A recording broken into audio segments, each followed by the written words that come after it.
ஏனென்றால் ஒரு மாற்று வழியை சொல்லாவிட்டால் மக்கள் ஜாகிலியத்தில் தான் போய் விடுவார்கள்.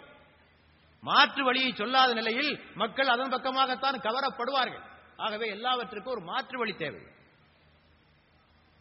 குழந்தைகளுடைய வளர்ப்பு இன்றைக்கு இருக்கக்கூடிய முக்கியமான சவால்களிலே ஒன்று. எனது உரையிலே கூட அது குறிப்பிட மறந்துவிட்டேன். குழந்தை வளர்ப்பு என்பது ஒரு பெரிய சவால் ஒரு பன்மை சமுதாயத்தில். ஒருபுறம் பெற்றோர்கள் எப்படியாவது குழந்தைகளை இஸ்லாமிய கலாச்சாரத்தில் வளர்த்துவிட வேண்டும் என்று ஆசைப்படுகிறார்கள். குழந்தைகள் பள்ளிக்கூடத்திலே போய் பல்வேறு கலாச்சாரங்களை கற்றுக்கொள்கின்றன. ஊடகங்கள் வாயிலாக பல்வேறு கலாச்சாரங்களை அவர்கள் தெரிந்து கொள்கிறார்கள். அது மிகப்பெரிய ஒரு போராட்டம்.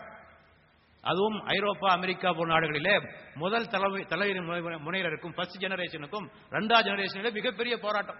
முதலாவதாக குடியேறியவர்கள் இஸ்லாத்திற்கு ஆசைப்படுகிறார்கள். பிறந்து வந்த குழந்தைகள் அந்த கலாச்சாரத்திலே மூழ்கி போகிறார்கள். குடும்பத்திலேயே மிகப்பெரிய போராட்டம் நடந்து கொண்டு வருகிறது.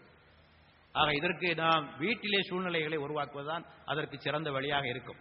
வீட்டிலே இஸ்லாத்தை சொல்லிக் கொடுப்பது, பெற்றோர்களே முன்மாதிரியாக இருப்பது, வீட்டிலே கேட்கின்ற பாடல்கள், வீட்டிலே பேசுகின்ற பேச்சுக்கள், இவை ஒவ்வொன்றிலும் நாம் கவனத்தை செலுத்தினால் குழந்தைகளுடைய சூழ்நிலைகளை நம்மால் மாற்ற முடியும் என்பதனை புரிந்து கொள்ள வேண்டும்.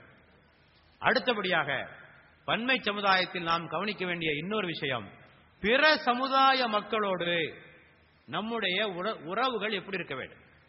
ரிலேஷன்ஸ் வித் தி நான் முஸ்லிம்ஸ், அவர்களோடு நம்முடைய உறவுகள் எப்படி இருக்க வேண்டும். ஏனென்றால் இதை பற்றி இஸ்லாம் மிக தெளிவாக பேசியிருக்கிறது. நான் ஆரம்பத்திலே சொல்லியதைப் போல பெருமானார் வாழ்ந்த காலத்தில் யூதர்கள், கிறிஸ்தவர்கள், எல்லா நாடுகளை சார்ந்தவர்களும் அந்த மதீன குடியரசிலே இடம் பெற்றிருந்தார்கள். பெருமானார் உருவாக்கிய அந்த மதீன குடியரசிலே உருவாக்கிய கான்ஸ்டிடியூஷன், அந்த அரசியல் நிர்ணயத்திலே இதற்கான கூறுகள் இருக்கின்றன. ஆக இவற்றை நாம் தெளிவாக புரிந்து கொள்ள வேண்டும். முதலாவதாக இஸ்லாம் சொல்லுவது மனித நேயம், எல்லா மனிதர்களையும் நேசிக்க வேண்டும். இன்ன ரப்புக்கும் வாஹித் வ இன்ன அபாக்கும் வாஹித், உங்களுடைய இறைவனும் ஒருவன், உங்களுடைய பெற்றோரும் ஒருவர். ஆக நாம் அனைவரும் ஒரே ஆண்டவனாலே படைக்கப்பட்டவர்கள். நம்முடைய ஆதி பெற்றோர் ஒருவர்தான்.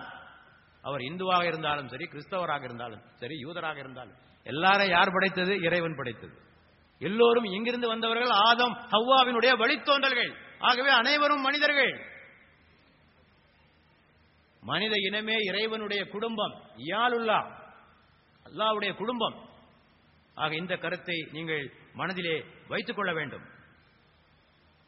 எல்லோரும் நல்லவரே, அதை நன்றாக புரிந்து கொள்ளுங்கள். பொதுவாக சமுதாய மக்கள் மத்தியிலே இருக்கிற ஒரு கருத்து, ஒவ்வொரு சமுதாயத்திலும் எங்க ஆளுங்கெல்லாம் நல்ல ஆளுங்க, அவங்க எல்லாம் மோசமானவங்க, நாங்கள்லாம் வீரர்கள், அவர்கள் எல்லாம் கோழைகள், நாங்களெல்லாம் பக்தியாளர்கள், அவங்க எல்லாம் ஒன்றும் இல்லாதவங்க, நாங்கள்லாம் வள்ளல்கள், அவங்க எல்லாம் கஞ்சர்கள், நாங்கள்லாம் இனிமையானவர்கள், அவர்கள் எல்லாம் முரடர்கள். இந்த ஒரு கருத்து இருக்கு எல்லா சமுதாயத்திலும் இருக்கு. யார்ட்டையா பேசி பாருங்க, அந்த ஊருக்காரனா அவன் அப்படித்தாங்க, இந்த ஊருக்காரனா இவன் இப்படித்தான், இவனா கணக்கு போட்டு வச்சிருக்கான் ஒவ்வொரு ஆள். ஆக பிற சமுதாய மக்களை இழிவாக பார்க்கிற ஒரு மனப்பான்மை. இறைவன் என்ன சொல்லுகிறான்? லகத் ஹலக்னல் இன்சான ஃபீ அஹ்ஸனி தக்வீம், மனிதர்களை நாம் கண்ணியமாக படைத்திருக்கிறோம். வலகத் கர்ரம்னா பனி ஆதம், ஆதத்தினுடைய சந்ததியை நாம் கண்ணியப்படுத்தியிருக்கிறோம். முஸ்லிம்களை மட்டுமா சொல்றோம்? ஆதத்தினுடைய சந்ததி, முழு மனித இனத்தையும் கண்ணியப்படுத்தியிருப்பதாகத்தான் சொல்லுகிறோம். ஆக மனிதன் என்று பிறந்து விட்டாலே எல்லோருக்கும் பலவீனம் உண்டுங்க, எல்லாத்துக்கும் பலவீனம் உண்டு இல்லையா? ஷைத்தான் எல்லாரையும் கெடுக்கிறான், முஸ்லிம்களையும் கெடுக்கிறான், இந்துக்களையும் கெடுக்கிறான், கிறிஸ்தவர்களையும் கெடுக்கிறான், எல்லாத்தையும் கெடுக்கிறான். சூழ்நிலைகள் எல்லோரையும் கெடுக்கின்றன, நம்மையும் கெடுக்கின்றன, அவர்களையும் கெடுக்கின்றன. ஆகவே இந்த நிலைமைகளை நாம் புரிந்து கொண்டு எல்லோரும் நல்லவரே எண்ண வேண்டும். குர்ஆனிலே கிறிஸ்தவர்களை புகழ்ந்து பல வசனங்கள் இருக்கின்றன. 5:82 வசனத்திலே இறைவன் சொல்கிறான், இந்த கிறிஸ்தவர்களுள் வணக்கத்தில் திளைத்த துறவிகளும் இருக்கிறார்கள், ஞானிகளும் இருக்கிறார்கள், அவர்கள் ஒருபோதும் அகந்தை கொண்டவர்களாக இருப்பதில்லை. கிறிஸ்தவர்களை புகழ்ந்து சொல்லப்படுகிற ஒரு வசனம் இது. இன்னொரு வசனம் 57:27, யார் ஈசாவை நம்புகிறார்களோ அவருடைய உள்ளத்திலே நாம் அன்பையும் கருணையும் ஏற்படுத்தி இருக்கிறோம். இஸ்லாம் கிறிஸ்தவத்தை விமர்சிக்கிறது, பனி இஸ்ராயல் செய்கிற தவறுகளை கண்டிக்கிறது, அதே வேளையில் அவரிடத்தில் இருக்கிற நல்ல பண்புகளையும் இஸ்லாம் போற்றுகிறது. ஆக இப்படிப்பட்ட ஒரு பரந்த மனப்பான்மை, தமிழ்நாட்டிலே நாம் அடிக்கடி கேள்விப்படுகிற ஒரு வாசகம், மாற்றான் தோட்டத்து மல்லிகையும் மணக்கும் என்று சொல்வார்கள்.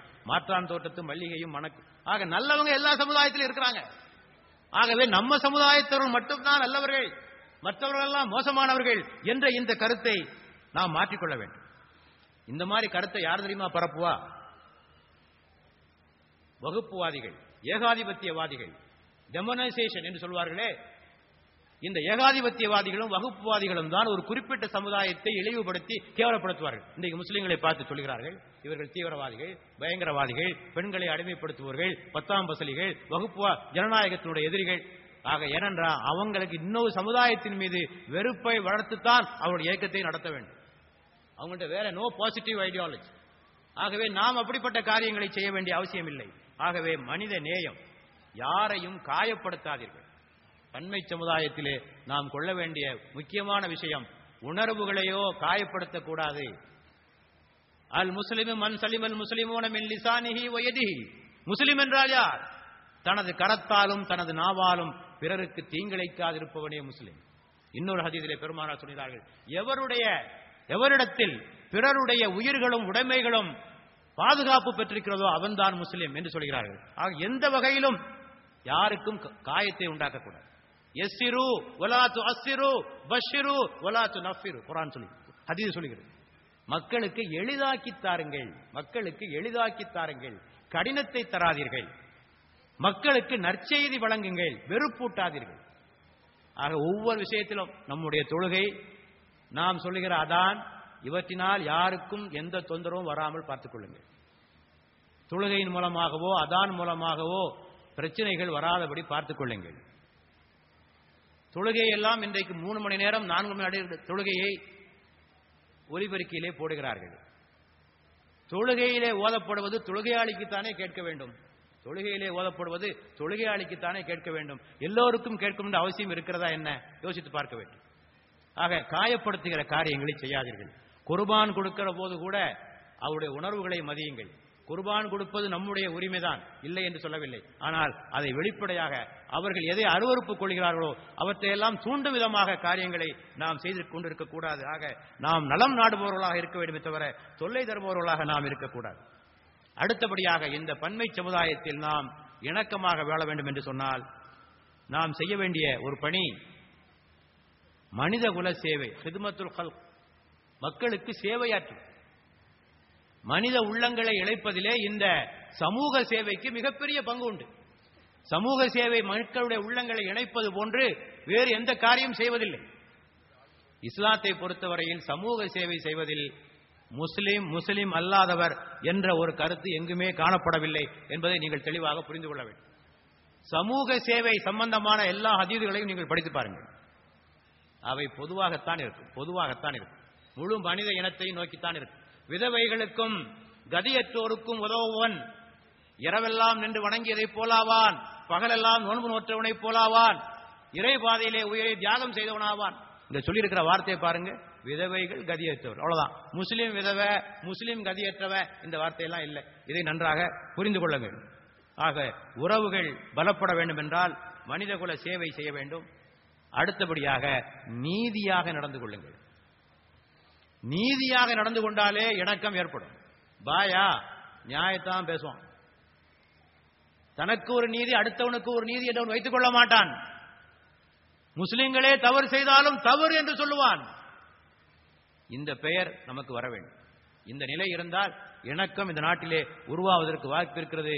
பெருமானார் அவர்கள் சொன்னார்கள், இனவெறி என்பதற்கு அவர்கள் தந்த விளக்கமே தனது சமுதாயம் செய்கிற அநீதிகளுக்கு துணை போவதற்கு பெயர்தான் இனவெறி என்று சொன்னார்கள்.